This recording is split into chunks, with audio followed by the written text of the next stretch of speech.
Anda menyaksikan Breaking News bersama saya Togi Sinaga dan kita ke informasi terkini terkait dengan banjir yang melanda Jabodetabek dan kita melihat situasi terkini di kawasan Pejaten, Jakarta Selatan. Telah terhubung dengan rekan Galuh Pandu. Selamat pagi Galuh.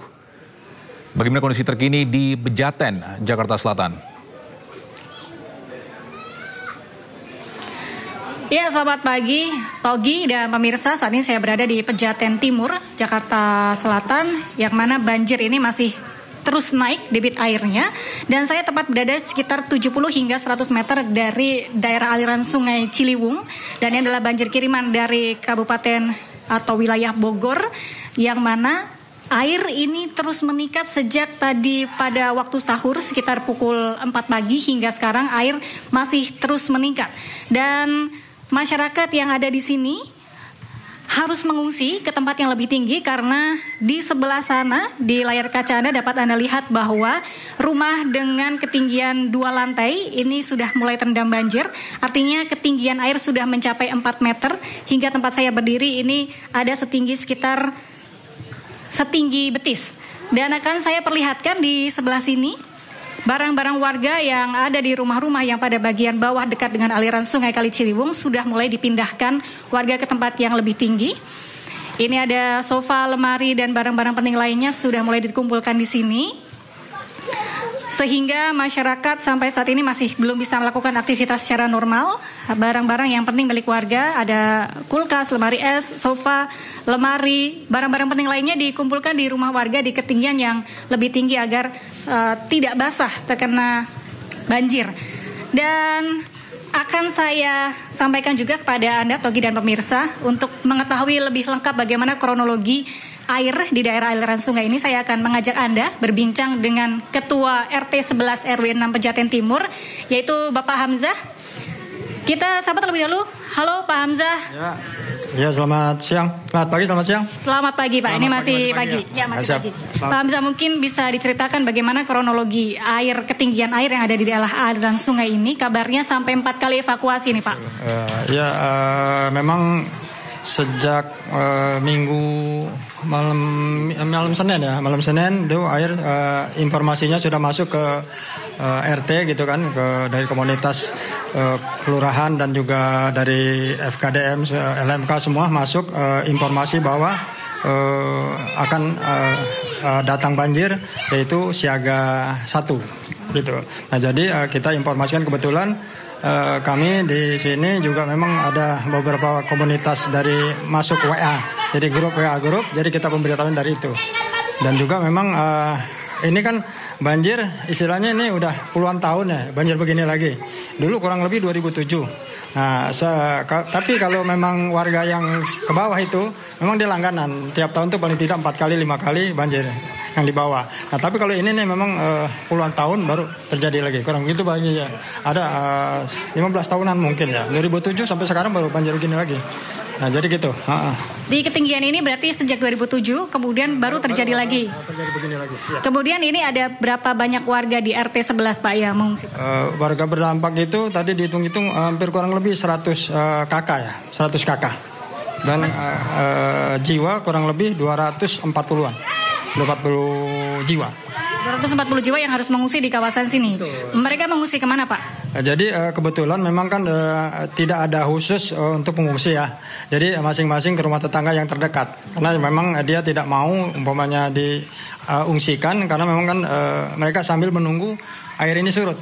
Nah, jadi kalau memang jauh-jauh repot. Nah, jadi mereka seperti ini, ibu-ibu ini kan yang berdampak ini banjir. Jadi mereka tuh kalau airnya itu buru-buru, karena kalau airnya sudah turun bersihkannya repot, gitu. Jadi kronologi sejak pada minggu malam ada banjir kiriman dari wilayah Bogor dan sempat surut kabarnya Pak pada hari Senin. Kemudian ini mulai naik lagi. Ini seperti apa Pak? Ya, memang kami itu dari warga semua sudah membersihkan ya, karena kan memang yang berdampak itu sudah mulai surut, dan juga warga sudah mangkut barang ke dalam rumah, sudah dibereskan, beres-beres lah.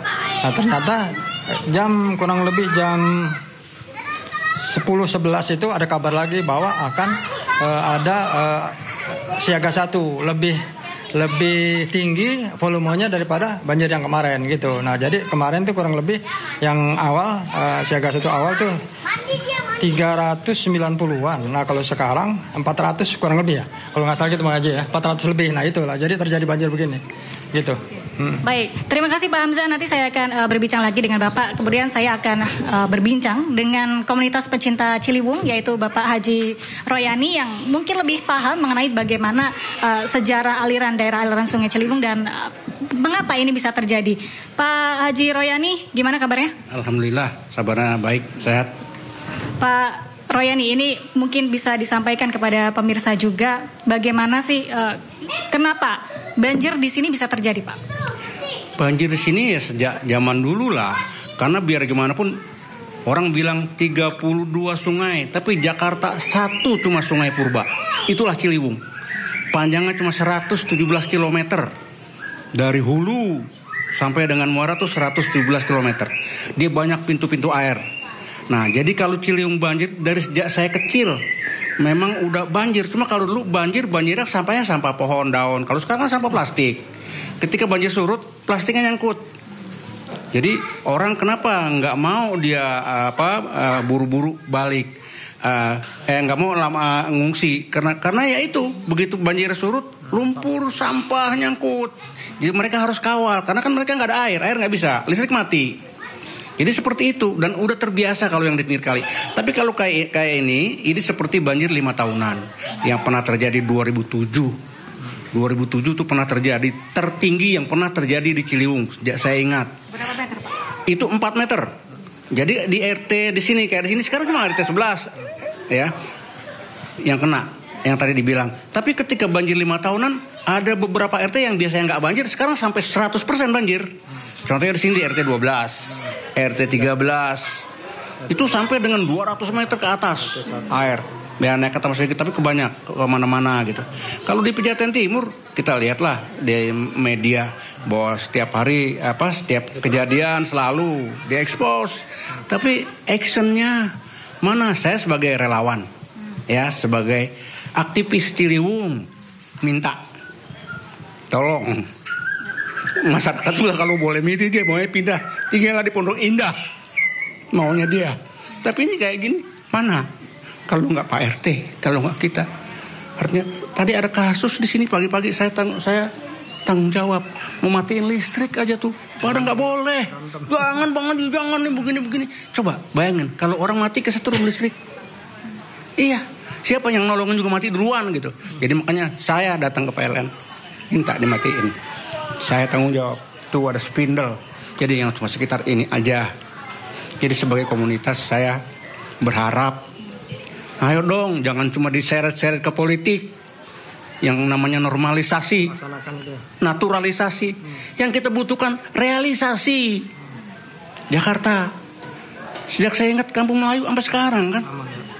Iya, ada beberapa yang udah ditanggul aman. Sistem sampah perbaikan udah agak baik. Tapi masyarakatnya, iya kan, masyarakatnya dia kan maunya kayak hari ini ya. Orang mau sekolah, ini kayak gini nih biasanya. Pagi dia mau sekolah, malam air nyampe. Seperti itu. Saya pengen, udahlah jangan janji-janji mulu.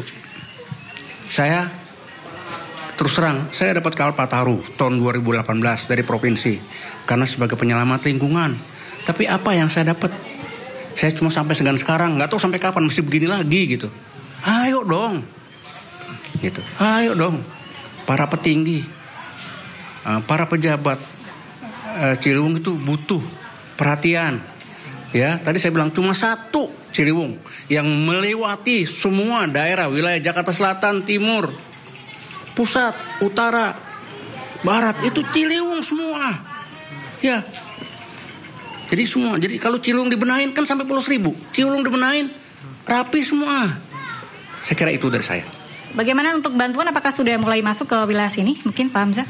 Bantuan memang dari pemerintah daerah terutama kelurahan ya, dari dinas sosial itu memang nasi kotak itu selalu ada gitu ya, dikirim.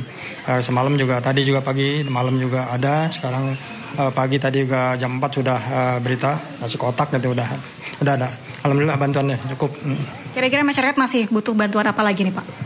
Ya kalau masyarakat biasanya karena memang untuk pembersihan ya biasanya memang mereka mintanya tuh ya dorong gitu kan, ini dorong lumpur tuh apa namanya sih?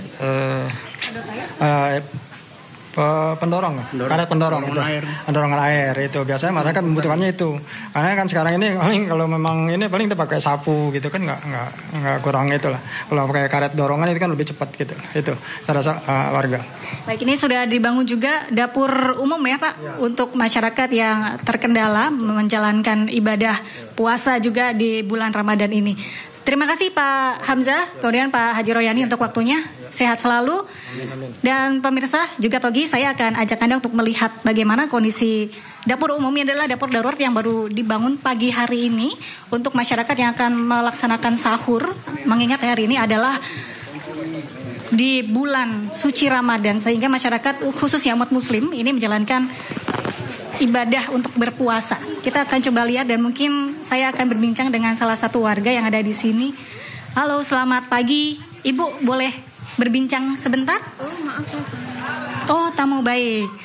Kita akan mencoba cari kembali mungkin masyarakat atau warga di sini yang berkenan berbincang dengan saya. Selamat pagi Ibu, berkenan berbincang dengan saya. Ibu warga di sini? Iya. Ibu mungkin barangkali? Iya. Selamat pagi Ibu, dengan Ibu siapa? Bu Purwati. Bu Purwati warga di sini? Iya, betul. Ibu terdampak banjir yang ada di aliran ini? Kelelep. Boleh diceritakan Bu bagaimana? Gimana ya Pak? Oh, waktu itu kan katanya 400 gitu loh. 400 kita siap-siap dah. Siap-siap udah biarin. Udah takut saya namanya orang itu ya, nenek-nenek ya. Jadi ya udah ditinggalin begitu aja udah. Jadi rumahnya ini berapa lantai Bu? 2 lantai kelelep semua? Kelelep semua neng. Barang-barangnya gimana Bu? Iya nggak ada yang keangkut. Oke, jadi basah semua, terendam di sana. Berapa meter Bu jarak rumahnya dari Kali Ciliwung? Ini paling ujung sana berapa meter tuh ya? Dekat kali neng. Tadi informasinya sekitar 10 meter dari kali. Ya kayak gitu deh. Nah Ibu, ini kan bulan suci Ramadan ya Ibu, berpuasa hari ini? Insya Allah ya. Insya Allah. Terus tadi gimana Bu buka puasa? Ini untuk sahurnya Bu? Numpang di rumah anak. Iya. Rumah anak di dekat sini? Iya. Nah untuk makanan Bu, biasanya warga di sini ini kan ada dapur umum juga. Nah ini disiapkan, apakah ada bantuan box-box makanan untuk nantinya berbuka puasa dan juga untuk sahur Bu? Ada. Ya. Kira-kira ini kalau dari Bu sebagai warga yang terdampak banjir ini butuh bantuan apa Bu? Ya, apa ya orang semua kerendam neng. Ya air bersih. Ya air bersih ya, mungkin makanan ya nih ya. Terus untuk peralatan anak-anak kecil tuh banyak banget anak-anak kecil nih di sini. Iya. Pakaian juga ya Bu ya?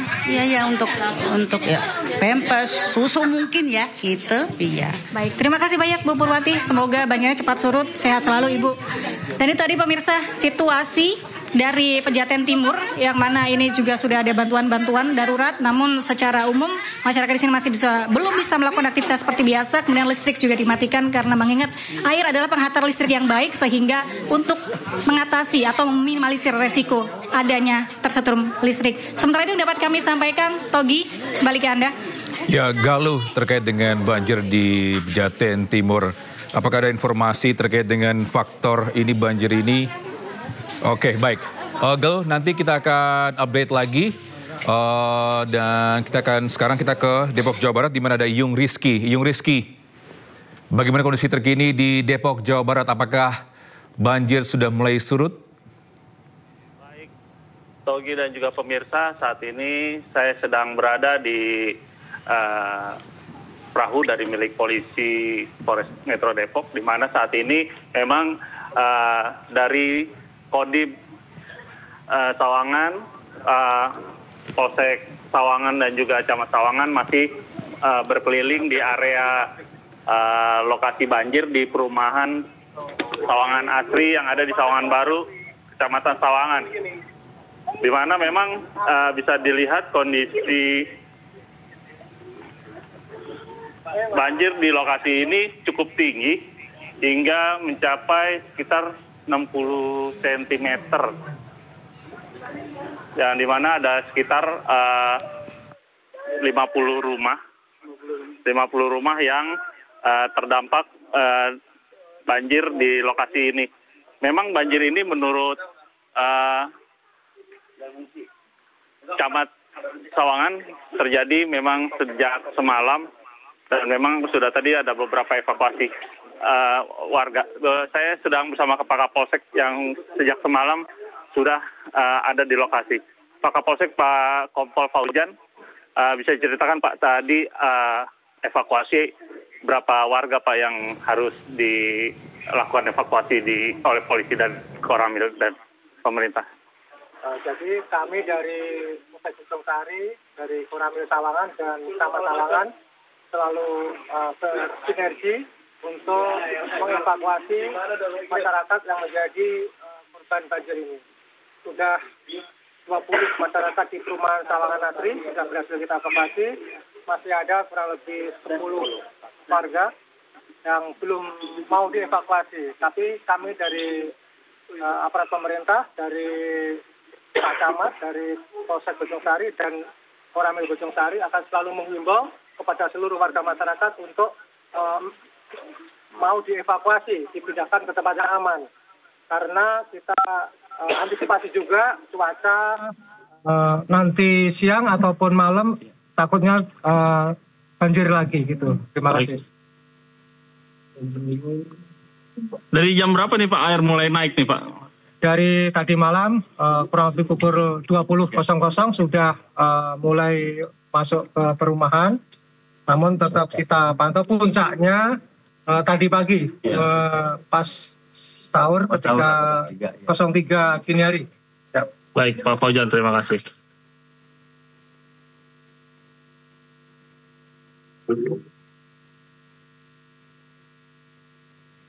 Ya Bang Togi dan juga pemirsa, memang dilihat banjir sudah sejak semalam mengepung wilayah ini di wilayah Sawangan, di mana juga di beberapa wilayah Kota Depok seperti di Kemiri Muka, Bantaran Kali Ciliwung dan beberapa wilayah lainnya juga semalam sempat tergenang banjir. Namun memang setelah hujan mereda, banjir juga ikut surut. Nah, tidak dan berbeda di lokasi ini, meski hujan sudah bereda sejak pagi tadi, namun air masih terus menggenang. Seperti itu Togi. Ya, Yung Rizky, ini terkait dengan warga yang terdampak banjir. Mereka dievakuasi kemana, Yung? Baik Togi, untuk beberapa warga memang ada yang dievakuasi ke rumah warga yang datarannya lebih tinggi. Dan ada beberapa warga juga yang harus dibawa ke sebuah musola yang berada di tak jauh dari lokasi ini, yang dimana lokasinya cukup aman untuk mereka tinggal sejenak, seperti itu Togi. Ya, terkait dengan juga listrik di rumah-rumah warga ini, apakah mereka semua sudah mati kan, atau mungkin sudah dimatikan oleh dari pihak PLN? Baik, untuk listrik dan lain-lainnya memang tampaknya sudah dimatikan, sudah berkoordinasi dengan pihak PLN, dari pihak pemerintah, Kodim dan Polsek sudah berkoordinasi dengan PLN untuk mematikan listrik di area perumahan ini. Ya, kalau sebenarnya kita lihat ini banyak rumah warga yang ditinggalkan oleh penghuninya. Bagaimana tim SAR atau enggak pihak kepolisian untuk memantau keamanan? Baik, memang secara bergantian dari pihak TNI, Polri, serta pemerintah kota melakukan patroli keliling seperti ini nih, menggunakan perahu di setiap sudut warga untuk menjaga keamanan atau menjaga dari pihak-pihak yang memanfaatkan situasi seperti itu, Togi. Ya, Iyung, ini terkait dengan banjir, apakah ini banjir ini kiriman dari Bogor kah atau dari mana ini efek banjir yang terjadi di Depok? Baik, untuk lebih jelasnya saya akan mewawancarai Bapak Camat, Bapak Anwar Nasihin. Ya, Pak Camat, izin banjir saat ini apakah kiriman dari Bogor atau seperti apa Pak Camat? Ya, kondisi banjir saat ini terlepas dari meratanya hujan ya, mulai dari Bogor yang aliran sungai ya mengalir ke kita, ke Kota Depok, dari mulai yang Sawangan ini Pasir Putih, Sawangan Baru dan Cinangka, kemudian masuk ke Tangsel. Ada berapa titik Pak kalau di Sawangan sini Pak? Kami koordinasi dengan lurah kami, itu kurang lebih 3 titik Pak yang ada genangan seperti ini. Di Sawangan Permai, di Pasir Putih, tadi juga tim sudah ke sana. Kemudian Sawangan Baru ini yang relatif lebih parah lah ini, karena ada 45 warga ngungsi ya dari 2 RW. Ini RT 4 RW 9 yang kita lalui ini. Ini ada 20 yang ngungsi. Kemudian sisanya di RT 2 RW 8. Dan itu ditampung di Musola Salam, mereka di sana. Untuk proses mitigasi seperti apa sih? Pertama kita informasikan, karena mereka itu kan rutin ya, artinya banjir seperti ini, itu di suasana seperti ini kan sering. Tapi untuk besar seperti ini informasi Pak RW 9 ini mungkin 5 tahun lalu pun juga belum pernah nih. Jadi mereka diinformasikan ketika hujan tinggi. Dan anggapan mereka karena nggak siapan banjirnya tinggi seperti ini Pak ya, genangannya. Jadi mereka kita himbau, dan ketika tinggi seperti ini ya agar mereka ikut mengungsi ke tempat yang lebih tinggi, gitu Pak. Gitu. Baik, terima kasih Pak Anwar Rasyid. Ya, seperti itu penjelasan dari Bapak Camat Sawangan. Baik Yung Rizky, terima kasih atas informasinya. Nanti kita akan update lagi, dan pemirsa kita akan break sejenak. Tetaplah bersama kami di Breaking News.